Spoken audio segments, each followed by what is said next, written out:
ত্রয়োদশ জাতীয় সংসদ নির্বাচন সামনে রেখে দেশের রাজনীতির ময়দানে সক্রিয় দলগুলো এখন মোটা দাগে দুই ভাগে বিভক্ত, যার মধ্যে বড় সংখ্যক দল ব্যস্ত বিএনপির সঙ্গে নির্বাচনী জোট গঠনের আলোচনায়। অন্যদিকে ইসলামপন্থী কয়েকটি দল পিআর পদ্ধতিতে নির্বাচন সহ কয়েকটি অভিন্ন দাবিতে জামায়াতে ইসলামীর সঙ্গে রাজপথে যুগপৎ আন্দোলন করছে। তাদের মধ্যকার এ সমঝোতা নির্বাচনী জোটের রূপ নিতে পারে বলে ধারণা করছেন অনেকেই।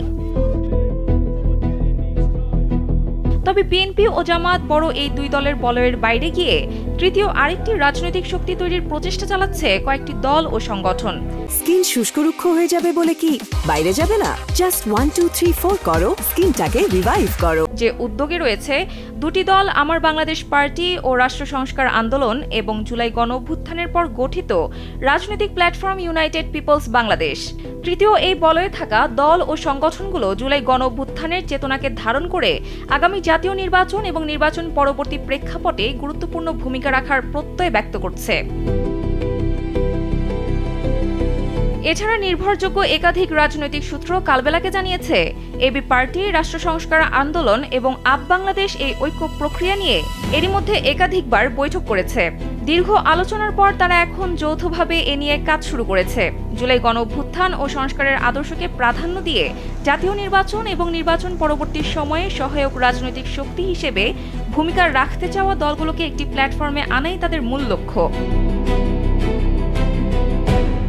যদিও আপ বাংলাদেশ এখনো আনুষ্ঠানিকভাবে রাজনৈতিক দল হিসেবে আত্মপ্রকাশ করেনি, তবুও সংগঠনটি একটি সক্রিয় রাজনৈতিক প্ল্যাটফর্ম হিসেবে দেশের গুরুত্বপূর্ণ ইস্যুগুলোতে নিয়মিত অবস্থান ও ভূমিকা রাখছে।